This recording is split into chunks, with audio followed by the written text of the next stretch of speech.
Welcome to Creators Cafe. I'm your host, Jessica Payne. I'm a performer, performance coach, and multi-hyphenate creator.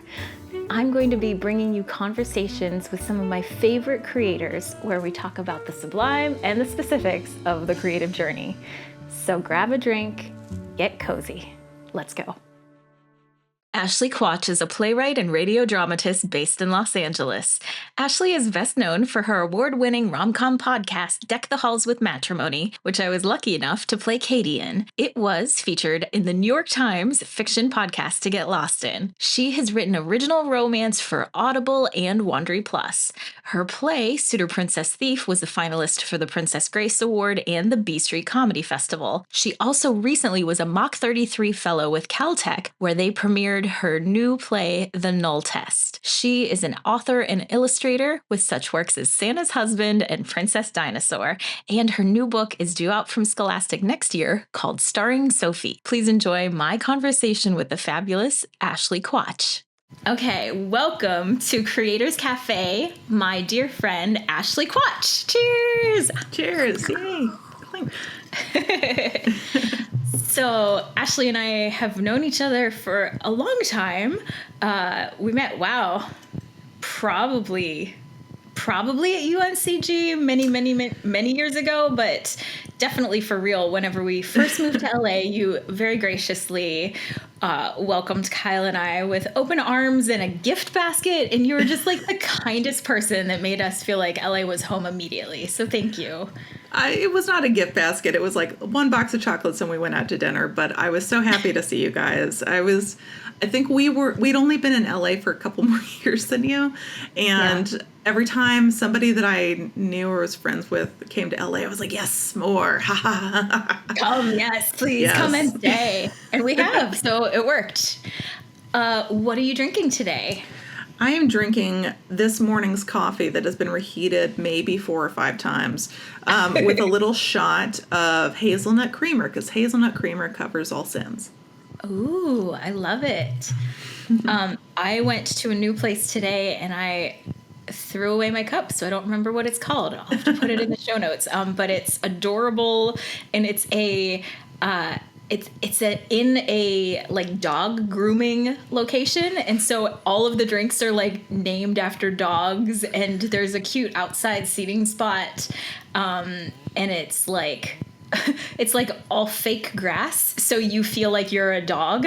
It kind of works, and it's kind of, WeHo glam with all of that. This sounds extremely WeHo. Yeah, yes. It's like, oh, you're telling me that there's a place I can get an expensive cup of coffee while I also give my dog a haircut? Yeah, absolutely. It is exactly what that is. Yes. So I don't remember what it is, but the coffee's tasty, so I'll probably go back. It's nice and close. So I know you as a writer, and we've worked on projects together, which I'm excited to talk about. But how do you, since you've done so many things over the years, how do you think about yourself as a creative? Very much a writer, first and foremost. Very specifically, probably a rom-com writer, even though that's not always the genre I'm in. It's definitely the genre I always want to go back to. I feel like I used to go do like one serious thing and then one sort of light and fluffy thing. And it's, I keep kind of flipping back and forth between them, but rom-com is always where I'm happiest. And of course, in addition to that, I also do children's books. And so it's one of those things where everything that I do kind of came about by accident. When I was first out of college, I taught, for a little while, I taught at a sort of an after-school art program, and I taught the drawing class, and I used to do little funny drawings and cartoons for my students. And that kind of got me started posting comics and things like that online, which was, at the time, a big way to just be creative in public. Kate Beaton was very, very big at the time, and there were a lot of really great web comics, and I never reached quite their heights, but that definitely is how I started in my regular practice of drawing and just trying to write things and put them out there. But yeah, like I started writing probably in theater school, because that's a big part of learning to act is you do these like character notebooks and that kind of thing. Yeah. And so that's when I was first really becoming a writer, even though I don't think I was super conscious that that's what I was or what I was doing. But yeah, that's kind of how I found my way into it. And then I, started writing screenplays for fun. And then I found my way into doing audio drama, which is just a slightly more affordable way of making something creative. And then I've found my way back into doing stage plays. So, yeah.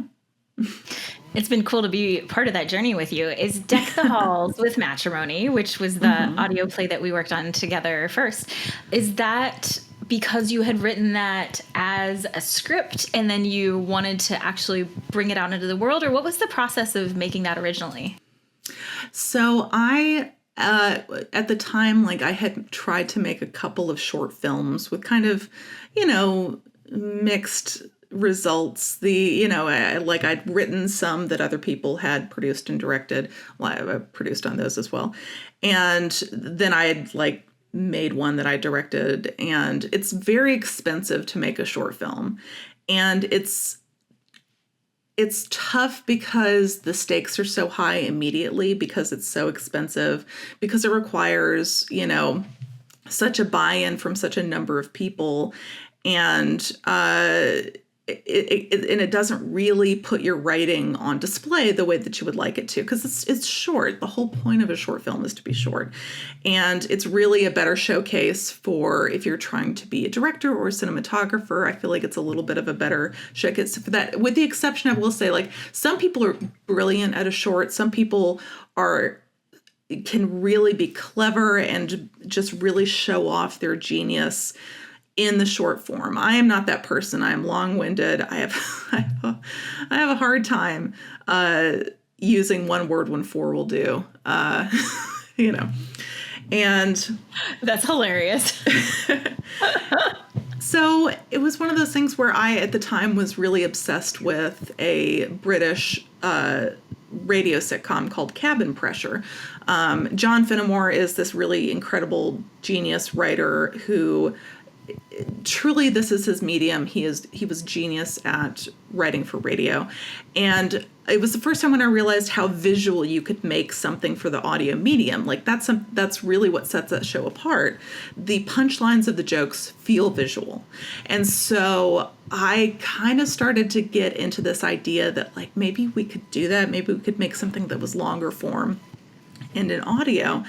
And I just kind of went through the scripts that I had on hand, and Deck the Hall with Matrimony is the one that I decided would work best, partly because it's a very simple premise. You say wedding, people have an instant visual image in their head.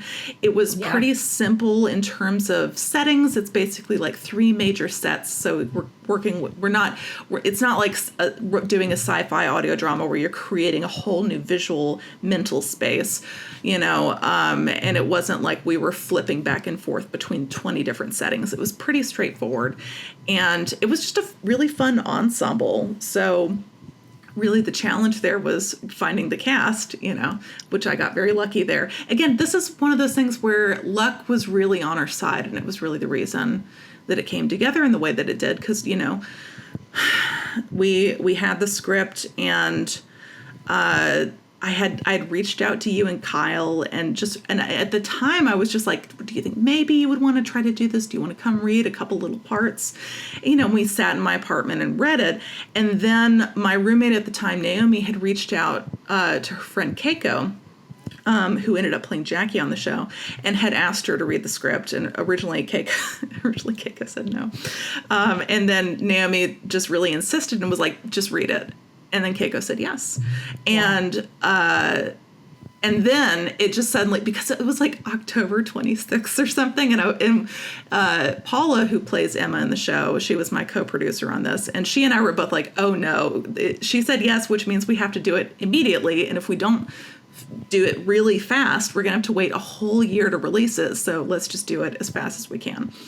And that was 2016. Our first rehearsal was the day after the election. And I don't know if you remember this, but like, I think we all kind of staggered in a little winded. And it was one of those things where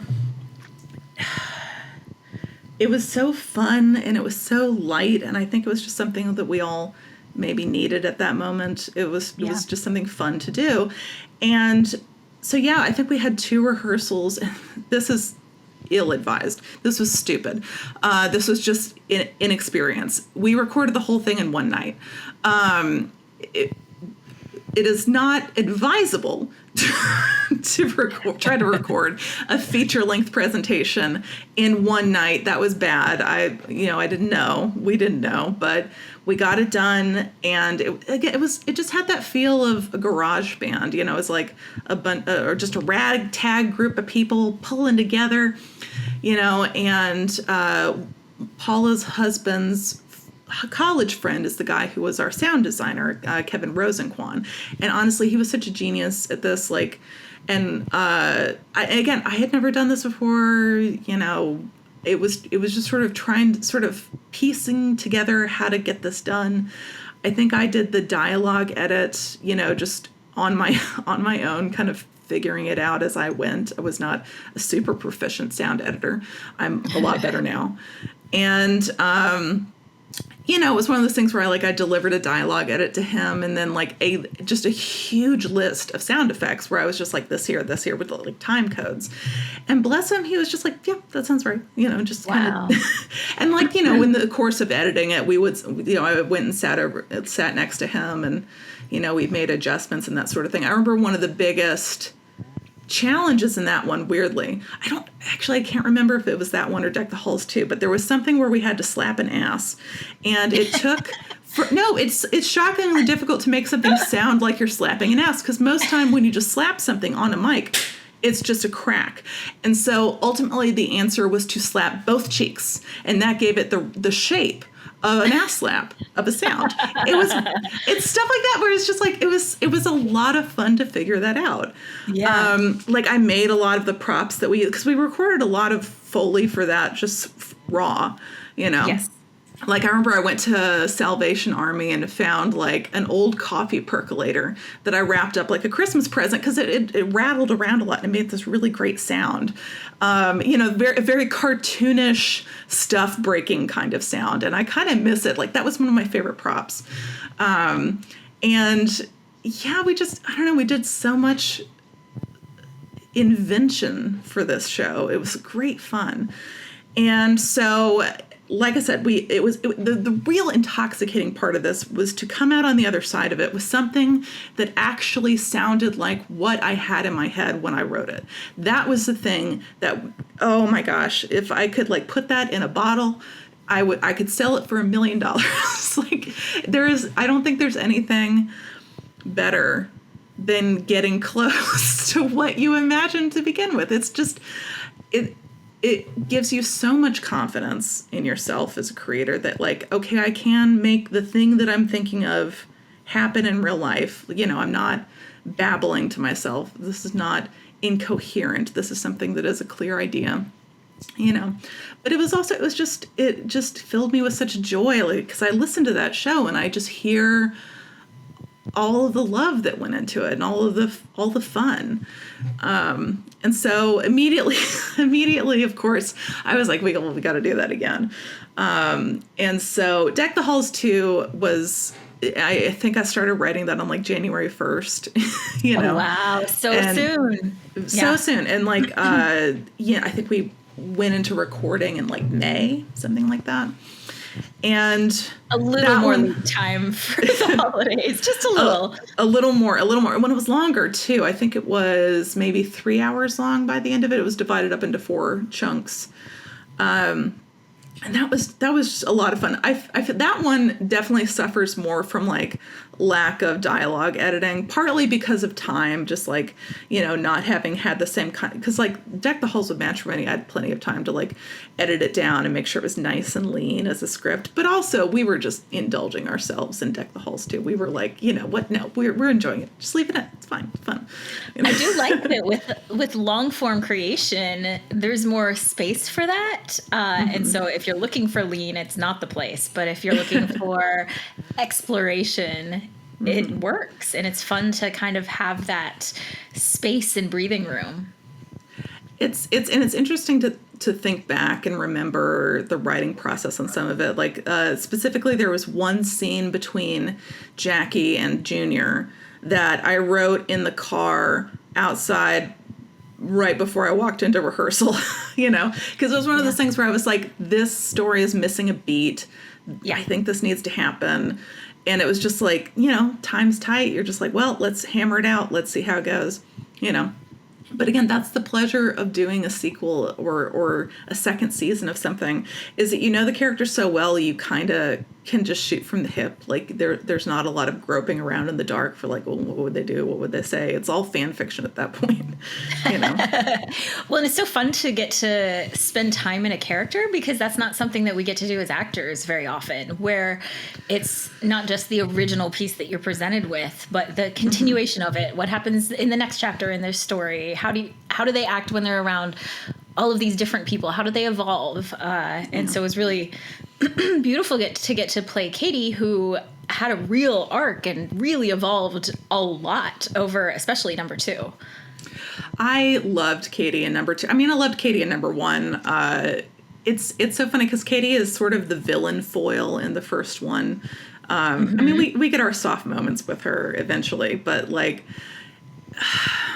definitely an antagonist. Katie in 2, I love her. I love a sloppy mess, and there's no sloppier mess than Katie in season 2. She's so great, and it's, you feel so hard for her. Here's why I love Katie, and I feel like that, like, I don't think Katie always gets the love she deserves, but I think I love Katie because I think I'm more like Katie than any of the other characters. It's just like, Katie is such a hard nail. She's actually based on someone I knew in school that a friend of mine did end up going to med school with, and she would and in med school, my friend that knew her in med school, she was definitely a hard nail. Was just like sort of very aggressive, very competitive. You wouldn't think that she had a soft side to her, but I knew her in high school, and like, she did have a soft side to her, and she was really a sweet person who has, like, I think sometimes when you're a smart woman, or like, especially a young woman, when you're not when you're maybe aware that you're not the life of the party or the prom queen, I think sometimes it does kind of lend itself to pushing your personality in one direction or another. You can either become, really amenable and really, pleasing and just, trying to make everything all right for everybody, or you can go exactly the opposite way and become the shuffleboard winch. What do you call it when you push things down the this is a bad metaphor. I'm really enjoying watching you search for it, though. I do not know what you mean. Maybe a hockey stick is a better thing. It would help if I knew that the terms for like sports equipment. No, but just like to become, rigid and not rigid, but like firm and kind of very driving, but also in a way it's to protect yourself, and so that's always the way I saw Katie, is like, she is like someone who has had to be very tough and has a hard time being soft with people, and it was just so lovely to see her to come apart at the seams, but then eventually to kind of become soft with, very specifically, Stu. Spoilers, but yeah. It's been out a while. I think it's okay. Yeah. But and that's always the thing that I loved about Stu is the kind of person who can find the good in anybody. Stu is the kind of person that can make, anyone come out of their shell. And, you know, to me, it makes sense. Like, I feel like I've had this conversation. I don't know why I wasn't able to really sell this on everyone in the audience, because sometimes I've had conversations with people where they're like, why Stu and Katie, you know? Mm-hmm. So I don't know. Maybe I think they bring a neat balance to each other too that makes sense to me. Mm-hmm. And we were talking a little bit beforehand about like the idea of like how you present externally to the world versus how you feel like you are day to day to yourself versus how you are internally. And I think your characters, though you're writing in the world of a rom-com, and your characters, like, you literally draw cartoons of us and they're beautiful and they're so fun, and it does feel like all of the best ways it is cartoony at times because there's these archetypes that you really have fun playing with. But you write such beautiful and three-dimensional characters who have a real arc. What do you think about whenever you're creating a character to make them feel human and fun, but still kind of hit those archetypes that make especially a rom-com, but any kind of piece satisfying for the audience as well? I think I feel like I always end up starting with archetypes. It starts broad and it becomes finer detailed in the revisions. And usually the finer details come from just specific scene work. You know, it's one of those things where when you drill down, as you start to go through the drafts of writing dialogue between characters, you do find the specific things about them that, and you know, once you start making decisions about a character, it drives you. It becomes the path, and it's very, very similar to acting, because I mean, you know. I mentioned earlier that I kind of started writing as through acting exercises, and I feel like that I also think this is why actors tend to find certain things about writing very natural, is because so much about creating character is about making those kind of acting choices. You know, where you find where the character's rooted, you figure out why they make their decisions. You know, you kind of invent the invisible backstory that nobody sees but you know. But yeah, it always starts sort of big, broad first, because, you know, of course, when you're writing out the outline for something, it's never very specific. Usually it's just like, Henry Winkleman, you know, big guy in a big gray suit, comes home from his job as the accounting firm, and his little wife says, "Oh dear, I've burned the roast." Something like that. You're usually pulling from something that you've seen a million times before. And you're just finding the thing in it that you wish was different the first time you saw it, or you're just retelling the story to yourself in a way that gives you comfort or helps you answer a question that you're struggling with yourself. That's interesting. Yeah. Okay. I usually think that weirdly, I think a lot of times that my best work comes from when I'm rewriting something that I wanted to love and then hated.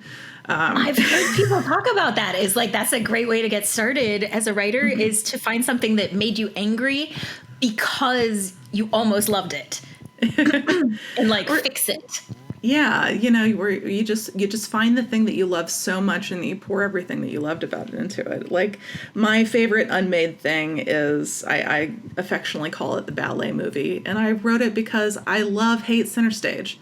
I hate it. And, you know, a big part of me loves it. It was a form, it came on when I was the correct age for it. I was still a teenager. You know, it's just like, there's a lot of things I love in it, and I hate every line of dialogue in it. It makes me want to cry. That's funny. So, process-wise, do you start from the outline and outline the plot and then fill it in with character details, or how does it usually work for you? It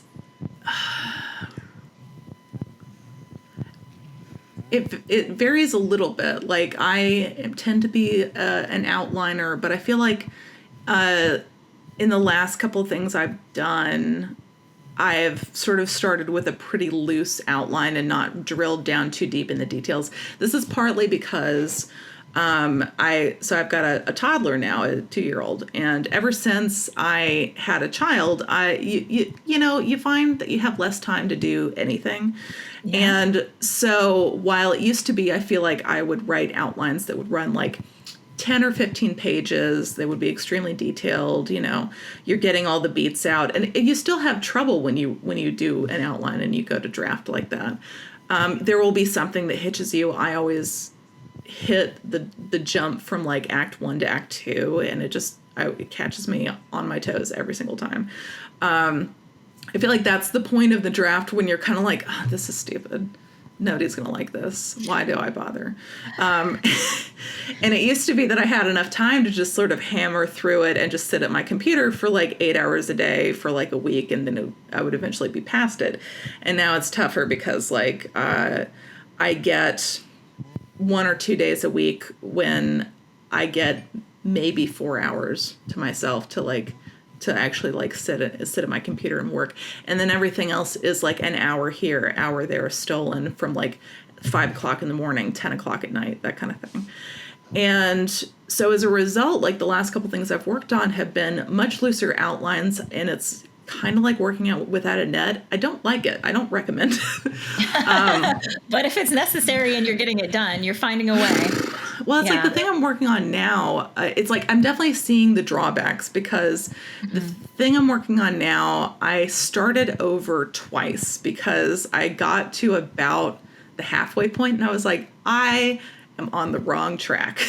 Oh, interesting. Yeah. So this is like a stage play. And like the first time I was writing it, my friend Eric, he was reading pages as I was going, and he said, "You've got the wrong love interest. The love interest isn't this person. It should be this person." And I was like, "No, I don't agree with that." And then I got to the intermission. So offended. No, but then I got to the intermission. I was like, "Damn it, he's right." He was right, And then this time it was like I was just sort of going, but I realized that I didn't have a strong enough engine. I didn't have a very clear antagonist, and I needed one. And can you actually talk about that? Because that's something that I find people who are not writers don't use as a concept, and it's so helpful. So can you talk about your concept of an engine and then how you applied it? Sure. Concept of an engine. Just throwing that out there for you. But it's something that I hear writers I respect use a lot, and I know what they're aiming at, but if somebody asked me, I would have no idea how to talk about it, really. I think an engine is maybe best summarized by the question, why are we still doing this? So it's kind of like the major dramatic question. Why can't we all walk away? The super objective of the piece. What's keeping us at the poker table? Okay.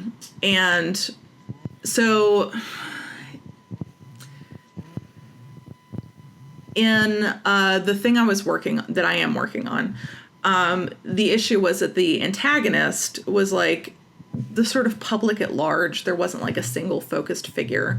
And so even though we sort of knew the external threat of exposure for the scandal that's, being examined, there wasn't anyone that was there to represent it. And so as a result, it never really felt fully present. It didn't feel like an actual immediate threat. So for example, let me talk about one of my favorite movies is The Birdcage. So The Birdcage is genius in terms of like keeping the motivation there, keeping it moving. We have very loving parents, Nathan Lane, Robin Williams. Their son has asking them a favor. That he wants to get married to this girl. Her parents are right-wing Republicans, and they, out of love for their son, agree to do this. But meanwhile, on the other hand, the right-wing Republican parents who have not been told that their daughter's desired fiance, has gay parents. And so, but at the same time, they are facing a massive political scandal because his political partner has died in a prostitute's bed, an underage prostitute's bed. And so now they have motivation to like put on a big white wedding and to make this work. And so these comets are on track to collide. And when they do, it's like the threat of exposure is keeping the Republicans, the right-wing congressman in the room, and the love for the son and the future daughter-in-law is keeping the gay parents in the room. It's like we have these two strong motivating factors, and that is keeping us at the table. You know, at any point in time, anyone who would want to say like, "No, I'm out of here," there's a real strong reason why you can't walk away. And so I think that's just in terms of like, it doesn't have to be antagonistic. It can be for love. It can be for something happy and good. But, you know, it's good to have conflict. It's good to have conflicting reasons to stay at the table. It keeps things interesting. And the engine can be, is really about, another term that gets used for it in like the Save the Cat book is a ticking clock. Yeah. So, you know, it could be, so like in Deck the Halls, you have a wedding that's coming up, and that is like, we're moving towards the wedding. That's a big day. It's on the calendar. Like we are on the countdown. In a heist movie, you know, it's like first we're counting down to the heist, and then we're counting down to getting caught by the police. In Batman, it's countdown to like the Joker and Batman's big showdown. It's like we're getting ever closer to this big implosion point.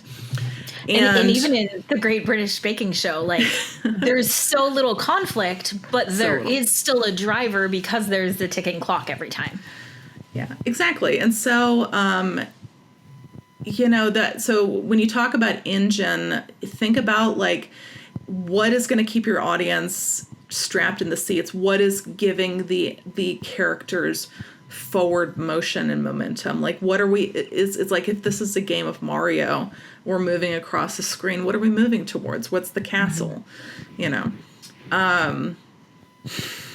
And if you find that you're getting bored with your scenes, if like you're in a scene and you kind of don't know where it's going, you don't know where it ends, it may be a sign that you don't have a strong enough engine. You know, if you don't know what the next scene is supposed to be, then your engine may need to be revisited. And that certainly is why I kind of had to go back and revisit what I was doing with this play, is the engine wasn't there yet. So that's so interesting. You mentioned Save the Cat, which is very famous resource for people who are getting into writing. If someone is either getting into writing or wants to look for other resources, is there anything else you would recommend? People dunk on Save the Cat a lot because it's formulaic, but I honestly don't think it's that bad. I mean, it's like, especially if you're learning how to write screenplays, it's certainly good in terms of economy. You know, this idea that like, this is how long it is, this is how many pages you want to give to each of these beats. I think that that's a good place to start, because I used to read for some festivals, like, you know, like that's actually how I paid for my half of the production of Deck the Halls of Matrimony, was reading for the Slam Dance Festival. Cool. And I think is just not pay a lot of money, but you know, so I read a lot of scripts, and wow. I got to say, like, efficiency and economy is one of the hardest things to come by when you're starting out. And so it's in that respect, like I do think there's value if you're starting out in screenplays to start with Save the Cat. And people say like, learn the rules and then break them. I think that's a really good way to learn the rules that then you can play with. Yeah, it's like reading plays, reading scripts, reading novels, any medium that you want to be working in, any particular form you want to become the master of, you have to be reading it. In terms of like playwriting, definitely reading plays. Like I started in 2017 taking a playwriting class with my friend Eric Patterson, and it honestly, so much of his instruction kind of centers on being able to point you to the right play to read to help you understand what other playwrights have done in the story you're trying to tell. And playwriting in general is just really, it's so different from screenplays, because the the stakes are different, the parameters are different, the things you can do, the suspensions of disbelief are different. And so being able to sort of open your mind and kind of think about how to subvert storytelling expectations, how to get to your point faster, like how to really like, or not even faster, but how to like get to it more intimately, how to get to the bone and like really dig in, because with theater you can, and you have that, whatever you lack in terms of visual scope and editing and music and whatever in a play, you make up for it by intimacy, like being there in the room with your audience. So anyway, like it's fascinating, like the modern canon of playwriting is so different than what film is, for example. And so it's definitely like I said, it's like whatever you want to do, just make sure you're reading in it, Mm-hmm. I forgot what the original question was. I think I went off on a tangent. A good example of what you're able to do quickly and without the resources, just with building in the imagination, is the play that you recently performed or had presented at Caltech, which was the Null Test, which you did in partnership with the Mach 33 Fellowship there. It's a very cool program. And you wrote this whole beautiful, really dark, funny play in a very short amount of time, and had very brilliant people presenting it. And it's cool because, in a way, I think of a lot of times as like TV and movies being able to have a fast turnaround culturally, but like you were writing about things that happened the day before, the week before, and getting them up on a stage so quickly. It was really cool to see that responsiveness and the tech and the ideas there. So can you talk about the Null Test for a moment? Sure. What's great is also it's now out of date. It's like, oh yeah, sure. Everything has changed. So the Null Test came because I had always wanted to write a courtroom drama. And my brother, who works in AI, had been on sort of harping on me for a little bit to write something about AI. And I had applied to the Mach 33 lab with basically like 15 pages and a general pitch. The idea being a CIO,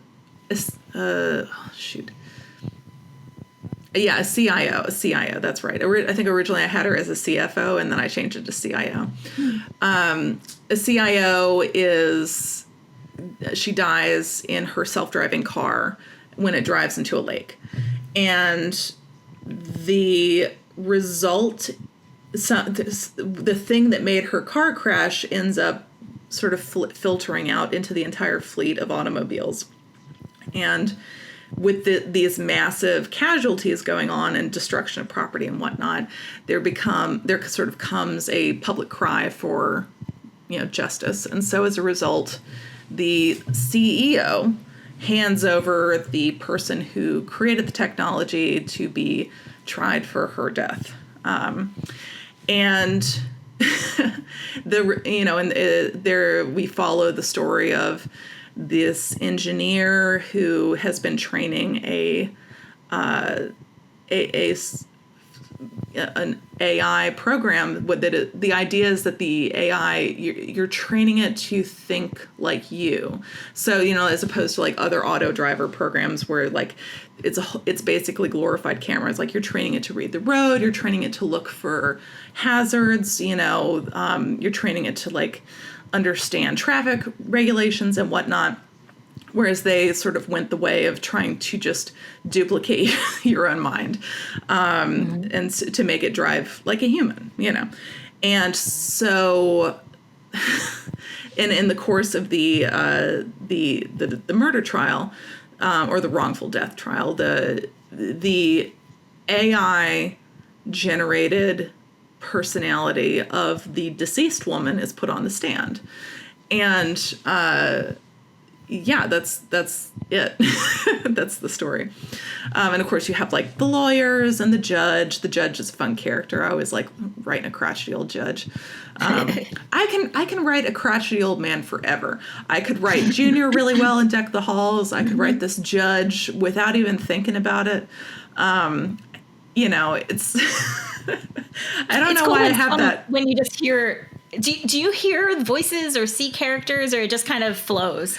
Oh, 100%. Again, I shouldn't say that this is everybody, but I do think that you're sort of mentally casting from like old movies that you love and old TV shows and that sort of thing. And you'd sort of put these mental puppets of from stories past that you've loved, you put them in the new clothes, and, you know, they just talk to you.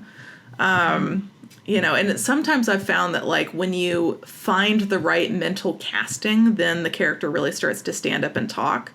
Yes. I completely agree. The thing I'm currently working on, like, I started watching Poldark recently, and that really kicked one of the characters into gear, whereas now he's just Poldark, but, you know. That's cool. Yeah. And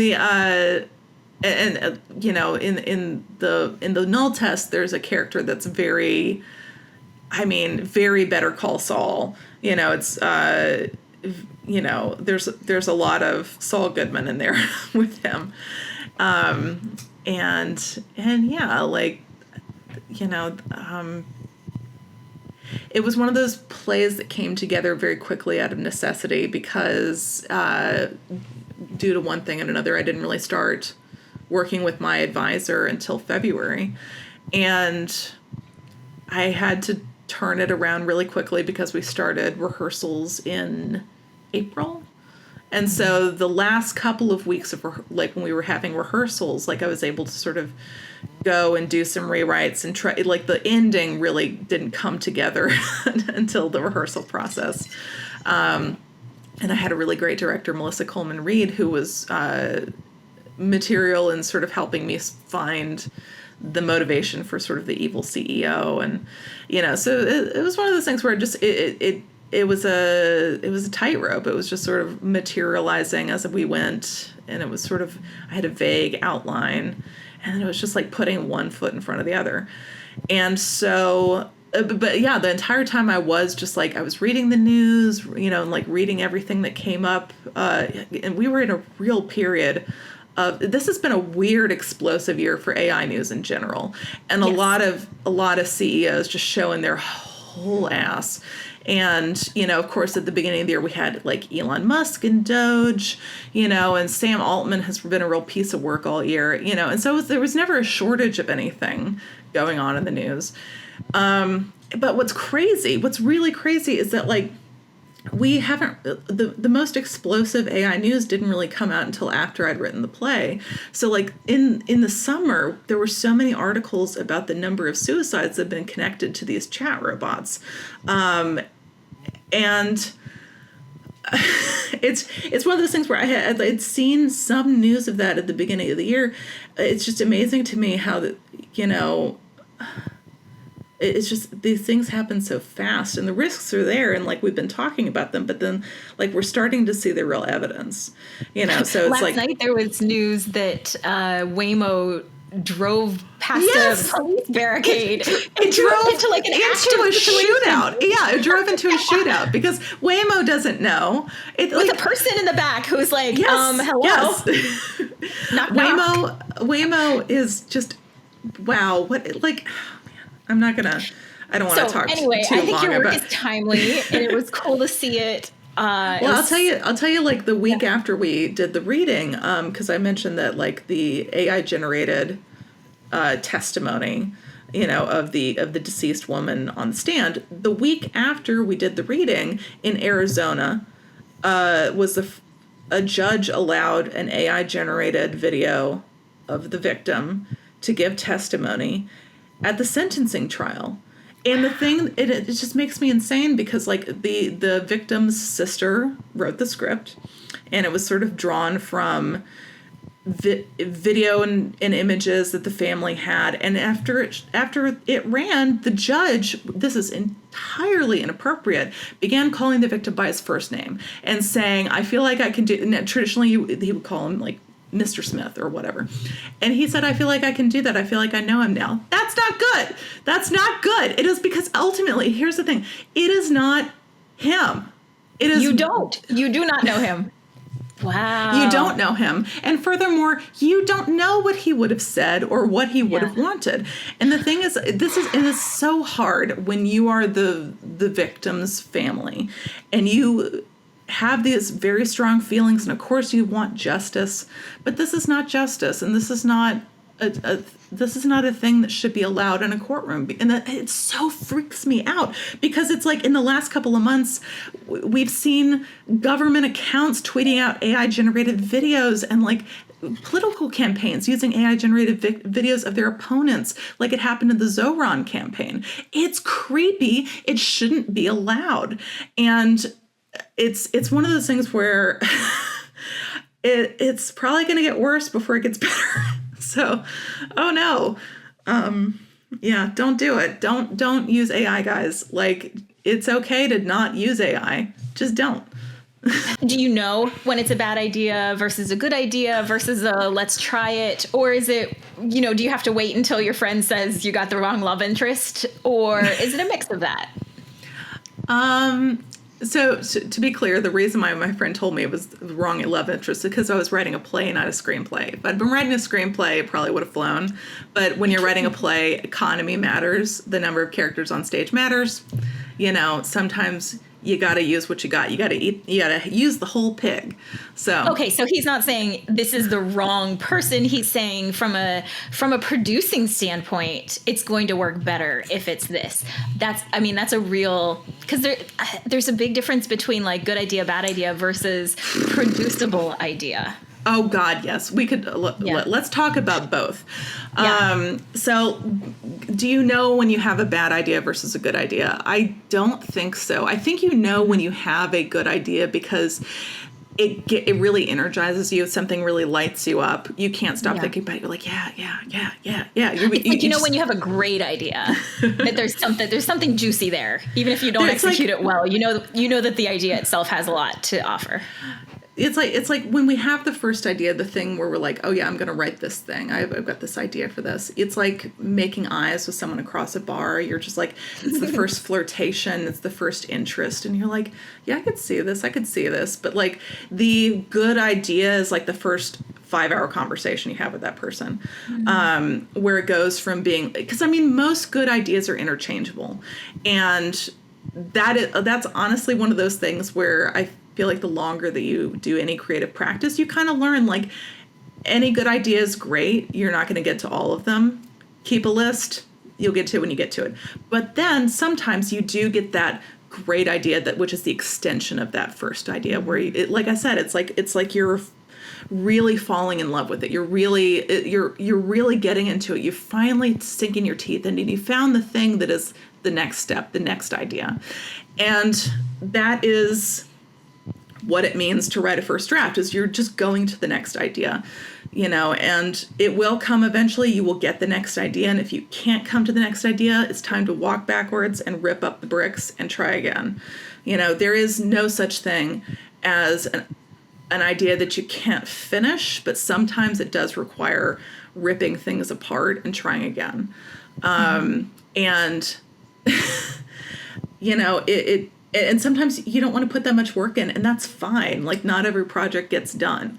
And it's ultimately it's up to you. It is up to your creative practice whether or not you feel a specific idea is worth following all the way to the end. And certain things make you buy in that hard. So it ultimately, I think it's going to be, you end up writing where your interests lie. Like they say write what you know. And so often it's just like you're writing the things that you love best.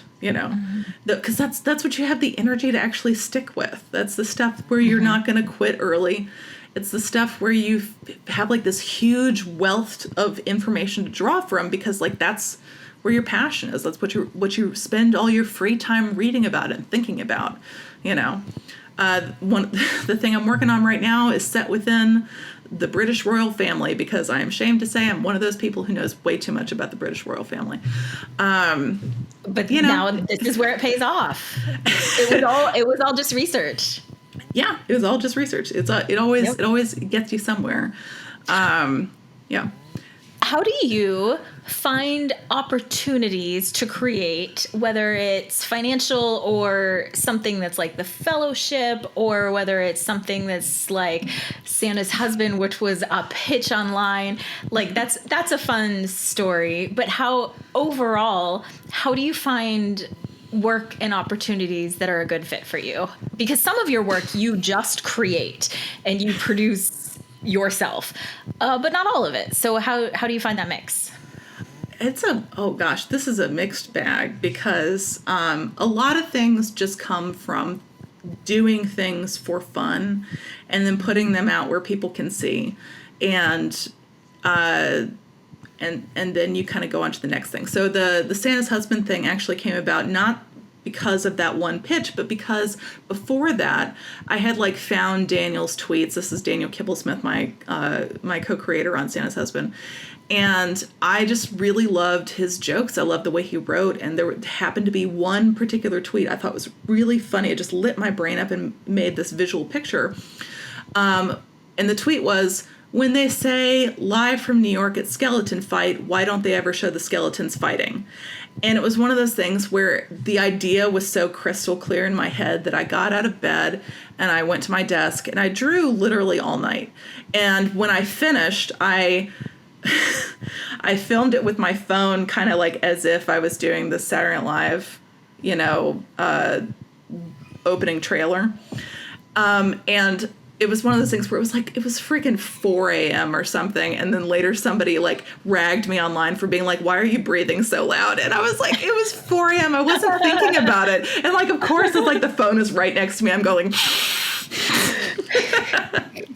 Darth Vader mode. Yeah, very Darth Vader. But that was actually how Daniel and I had become friends, was I did that. It was just so weird. It was such a weird thing to draw a picture of, but it's that weirdness made us connect. And so when he tweeted the thing about Santa's husband, I was like, oh, children's book. And then I drew it for him. We were already friends. It wasn't like a cold pitch online to a stranger. And that is an important distinction. So it's I think that we do best when we make art with our friends, you know? Deck the Halls came about because Paula and I had been friends since middle school, and we'd just been trying to work together and trying all these different ways. And this was the third or fourth thing that we had done together. It's never the first thing.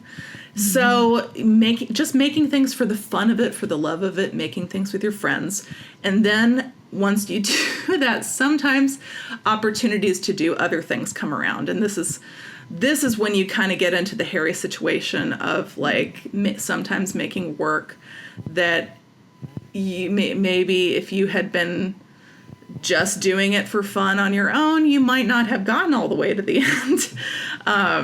Because sometimes that happens. You'll say yes to something because there's interest and because it's a job and it's a great opportunity. But the hitch is that creative endeavors can go on a really long time. And it can be really punishing in general, just because you're being asked to give so much of yourself and to cut yourself open for people who are not emotionally invested.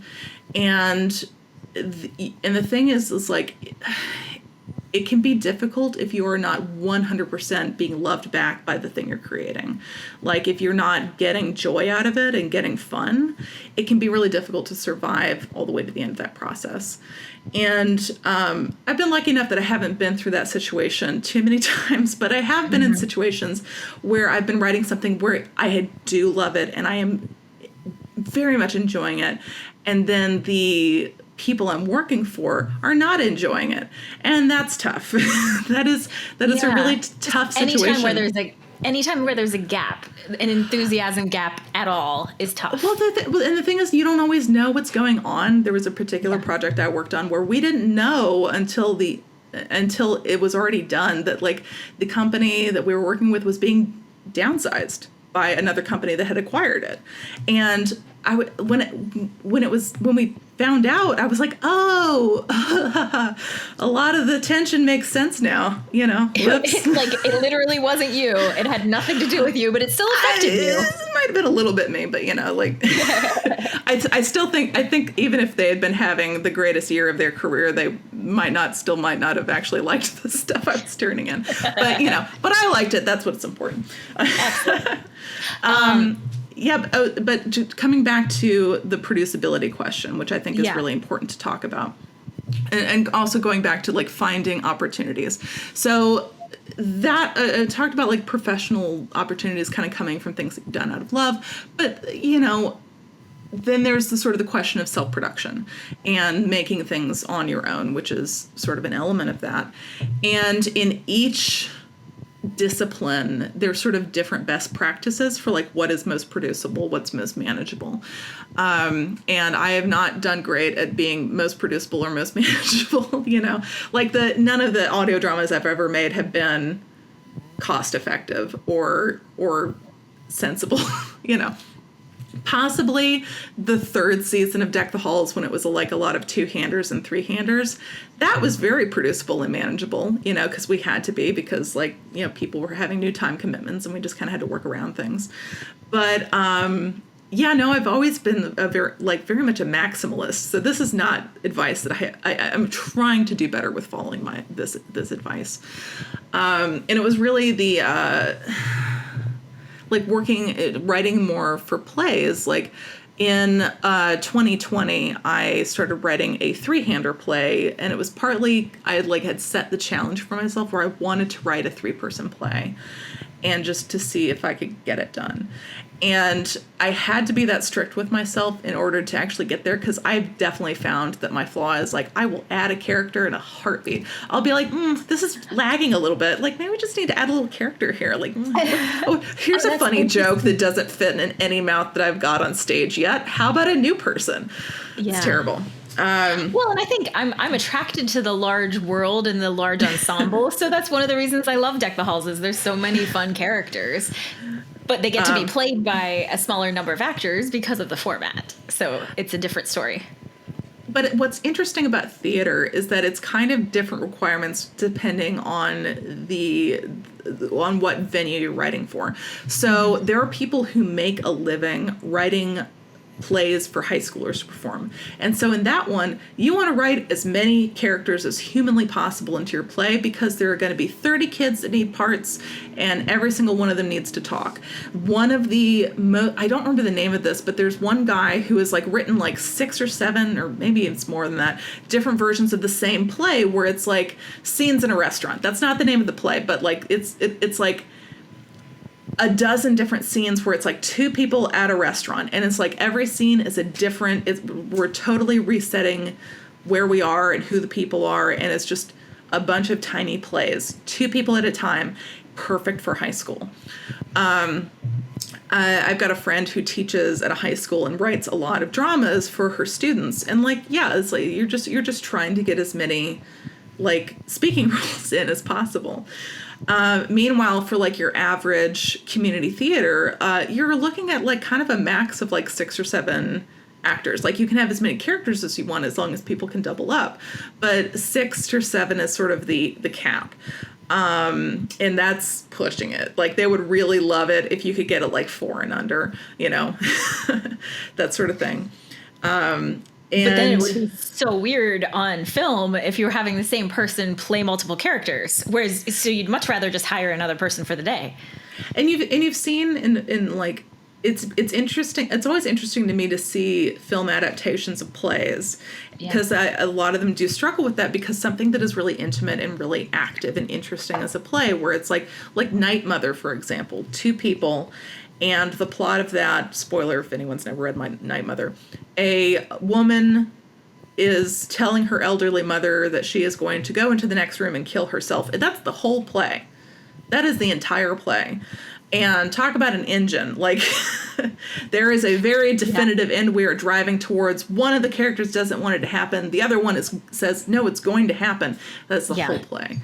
Yeah. And sometimes it can be that simple. I hate to call Night Mother simple, but, in terms of engine, it's incredibly simple. Well, it's sophisticated, but it's simple. Yeah. Yeah. And so yeah, like, but if you were to imagine that made into a movie, it would be a very difficult movie to elevate in terms of visuals. Yeah. My favorite play to film adaptation is obviously Doubt. I shouldn't say obviously. I should say absolutely. But, Doubt. Because, like, again, that was a one-act play with, I think, like, 4 characters. And then it just became this, maybe it was 5, but it was like very rich, full world. Yeah. And full of these great visual details that, like, and of course, like, the man who wrote it, John Patrick Shanley, also directed the movie. And, you have to, you feel that, like, these details were all in the play already. They were just in him. Yeah. So anyway, it's just really interesting. But yeah, so producibility is really, it's the other thing that's tricky about producibility is getting an audience to come, getting an audience to look at your thing is, and I don't have a good answer for that. Like, Deck the Halls was all word of mouth. It was just me posting about it a million times and, like, Well, but it got that traction, and then it got on lists, and it got in the New York Times and on Spotify and all of the fancy things because it met the audience where they wanted to meet, I think. And it matched the tone of what people were looking for and the time of what people were looking for. And it also had the benefit of not having a lot of competition in terms of genre within the and, like, to be fair, like, there's not a lot of people beating down the door of audio dramas in general. Like, it's still a pretty small marketplace, but there's not a lot of, like, light romantic comedy in the you get a lot of horror, you get a lot of sci-fi, but in terms of light comedy, there's just not a ton of it. And so I think that was I don't think it was difficult to, like, stand out in that field. When sometimes it's nice to just listen to something cute and pleasant. Yeah, definitely. So, and it filled a real need, and there was not a lot of things in that niche. Sometimes you don't know you want a cookie until you are presented with it, and then you're like, oh God, yeah, I really wanted this cookie. Yeah. Yes, exactly. Yeah. Okay, what is your creator's challenge for my audience for something that they can simply do to kind of go from idea to now this thing exists? Ooh. I am inspired by your Daniel Kibblesmith skeleton drawing, because it's almost like so much of, you've got Santa's husband, you've got Princess Dinosaur, you also illustrated, you've got Sophie, which is a book that's coming up that you're creating, and you've got Skunk and Love. All of that because of one drawing that you did at 4 a.m. when you were inspired by somebody's tweet. So I would love to have something that kind of comes from that, like, find something that inspires you and make it kind of world, but how would you put your spin on it? So I was thinking about this. There's a comic artist I really love whose name is Linda Berry. She's sort of one of the OG autobio comic artists. I strongly recommend reading her books. She's got a character named I don't know how you pronounce her name, Marley. So I think it's Marlys. Okay. So I was always a little iffy about how to actually pronounce that. But I just always loved that character. And she draws these sort of crude but charming figures with pencil. And so it's got that kind of, like, nice sort of edgy quality. You can imagine, like, doodling on your notebook paper and getting that same kind of, lively, unpolished kind of feel to it. Like, it's always, I love pen drawings. I love pencil drawings. Just like I love the life that you can see in there. Like the little mistakes become the lifeblood. It's like beware of being too polished. You want to see the dents. So, Linda Berry teaches cartooning class, and I don't remember at which college, but she sometimes posts some of her lessons and prompts that she does on Instagram. And something that she starts a lot of her students with is just doing 4-panel comics, which is a great way to start. It's sort of like enough space to kind of tell a very brief story and end with a joke. Mm-hmm. And a lot of times I think the prompts sort of start with autobio, like everyday life. Tell me a story from your life in 4 panels. And I would encourage, let's put in a slightly more specific prompt here. I want you to draw a comic about a stranger that you met and really think about how to draw them. Like, just don't be afraid that you're bad at drawing. Nobody is. You can draw, I promise you. There's a really great book that Quentin Blake wrote. Quentin Blake is the guy who did the illustrations for all of Roald Dahl's books.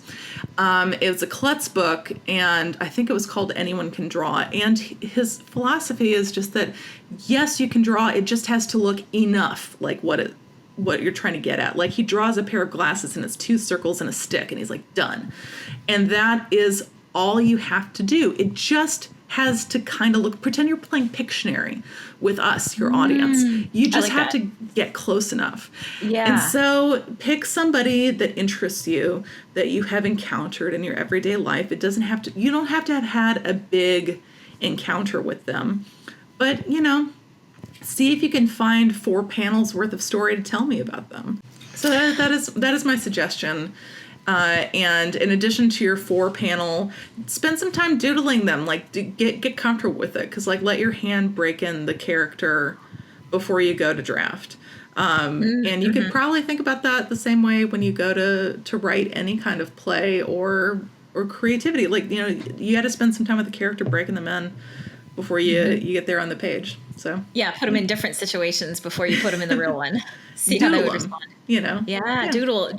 I like that. Yeah. Okay, where can people follow you? Oh, Lord. I'm so bad at social media, I will admit. But I intend to get better in the new year. That's a little resolution. It's not going to happen. I help people with that now. Let me know. I'll help you. I am at Sasquatch Comics, and that is spelled SASSQUACH, because my last name is Quach, and sass like I'm sassy. So SASSQUACH Comics, COMICS. And that is on Instagram. It is also on Twitter, because I have not deleted my account yet. And I'm also on Blue Sky, but I'm also not on Blue Sky because I never check it. I think you're underselling yourself, and so that's my pitch is go visit Ashley and follow her. She will put things up there. They'll be lovely and fun. I will definitely have to put a lot of things up there next year because I've got a book coming out. Yeah, go buy my books. That's the way you can find. How cool is that? Go buy Santa's Husband. It's Christmas time. I don't know when this podcast will come out, but it's Christmas time now. And you should go and buy Santa's Husband. But you should also really download Deck the Halls of Matrimony and listen to that because it's the best. It's my favorite thing I ever did. I love it so much. Oh, great. I adore it. I adore it. And I play Katie, and my husband Kyle plays Stu. So they're so good. And Paula, who's also a guest on the pod, is our romantic lead. So yeah, it's a big happy family full of, and Keiko from the Gilmore Girls is the other lead. So it's Keiko, our big TV star. Yeah, well, and like everybody, like Jesse and Casey and Ian and everybody who's been in the whole process has been really outstanding. Everyone's like humans great. and actors and everything. Jesse was on The Paper this year. I don't know if you saw that TV show. Yes. I gotta get him on And Casey, of course, she is like in all the LA theater. She's so incredible. She went to the Edinburgh Fringe Fest last year. It's just Stefan. I mean, she's killing it. She's killing it. Well, Ashley, thank you so much. Thanks for a great conversation. It was fantastic to catch up with you. And it was great to catch up with you. Let's please do it again without being on a Zoom in person. What? Yeah. All right. Well, thank you so much, and cheers. Cheers. Yay. So good to see you. Join the community and share your creative challenges on Instagram and Facebook at Creators Cafe by Kika Labs. And also check out my website, kikalabs.com, KIKALABS.com, to sign up for the mailing list so you always know when a new podcast is released, and to check out my coaching and digital courses to help you be a more confident and joyful creator.